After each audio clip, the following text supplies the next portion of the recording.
Jean-Marc Daniel, bonjour. Bonjour. Vous êtes professeur à ESCP Europe et dans votre dernier livre intitulé « Trois controverses de la pensée économique » chez Edith Jacob, vous êtes venu nous en parler, vous avez décrit les débats sur la question du travail face au progrès technologique, un débat qui dure depuis des siècles et des siècles. Alors aujourd'hui, selon vous, on en est où de ce débat ? Alors je crois qu'il y a, comme toujours d'ailleurs, il y a trois positions assez claires. Il y a les gens qui sont par nature assez inquiets, qui veulent tout arrêter, que j'appelle les ludites ou les néoludites, les gens qui disent on ne maîtrise pas le progrès, il faut stopper les machines, il faut garder les emplois tels qu'ils sont. Ils sont assez présents d'ailleurs assez bizarrement dans la gauche et l'extrême gauche, alors que les ludites avaient été dénoncés en leur temps par Karl Marx. Ensuite, il y a ceux qui disent bon, il faut s'adapter, c'est le vieux déversement tel que le théorisait Alfred Sauvy, il va y avoir de nouveaux emplois, les vieux emplois vont disparaître, de même que la population agricole a été emportée par l'exode rural, il y a eu un exode industriel et maintenant on est vers un exode des services, vers de nouvelles formes d'emplois qui seront des emplois plus dans une logique de relations humaines, dans une logique d'ailleurs de client à client plutôt que d'employé à employeur, d'employeur à employé.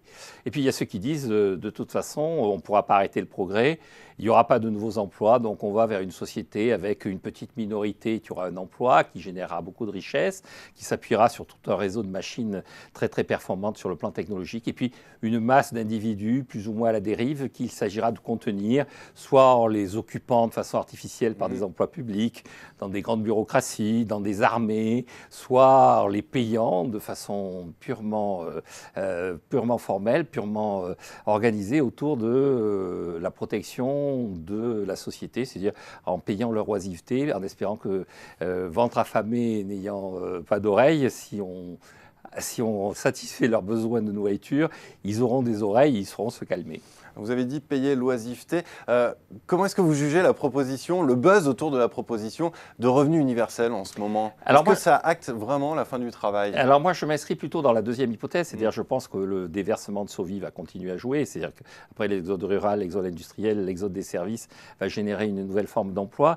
Et je pense que l'enjeu n'est pas de payer l'oisiveté, n'est pas d'entretenir des gens en leur disant on vous donne un pécule pour survivre, moyennant quoi on attend de vous une forme de sécurité, une forme de respect de la loi et de l'organisation sociale. Donc c'est une réponse paresseuse à des gens qu'on ne sait plus occuper ? Oui, c'est une réponse sans imagination face à un avenir qu'on a du mal à concevoir et à imaginer.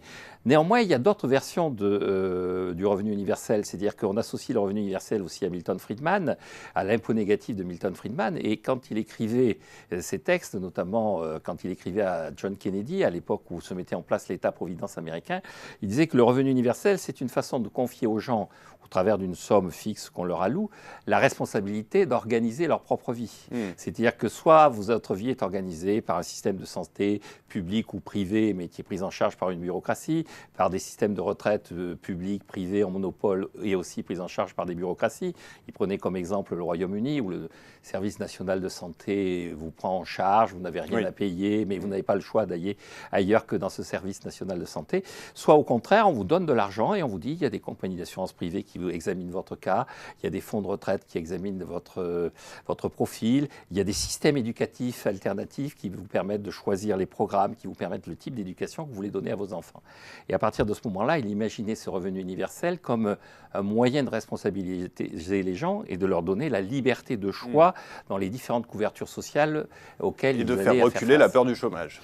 Et donc de faire reculer en particulier la peur du chômage. C'est-à-dire qu'on choisit ces couvertures, on choisit ces garde-fous, mais on est sûr que ces garde-fous existent. Et donc ce n'est pas l'idée vous allez être oisif, c'est vous allez être libre. Et donc je pense qu'il y a une confusion dans ce qui se passe en ce moment entre ceux qui disent de toute façon on va vers une oisiveté généralisée et il faut acheter les oisifs pour éviter qu'ils ne deviennent un danger social, classe peu laborieuse, classe vraiment dangereuse. Au contraire, on va vers une société où on a de plus en plus d'informations, de plus en plus la capacité de faire des choix, et donc on va vous donner la possibilité d'exprimer ces choix. Est-ce que vous pensez vraiment que ce revenu universel peut voir le jour en France ? Alors je pense qu'il verra le jour en France, en Europe, aux États-Unis, sous deux formes, deux conditions. La première, c'est que je pense qu'on va vers une société de clients et non pas de salariés, mais une société où il y aura encore des emplois.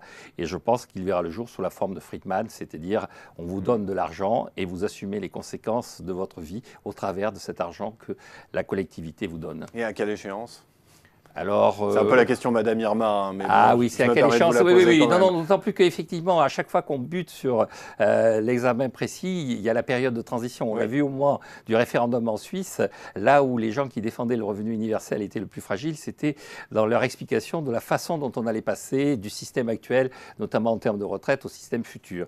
Donc, je crois qu'il y aura une période qui sera une période un peu houleuse, comme chaque fois qu'on change de braquet, mais peut-être que dans les 15 ou 20 ans, on aura déjà organisé ce revenu universel. Eh bien, merci beaucoup Jean-Marc Daniel pour cet éclairage sur le revenu universel, à l'aune toujours de l'histoire, la longue histoire de la pensée économique. Merci beaucoup. Au revoir.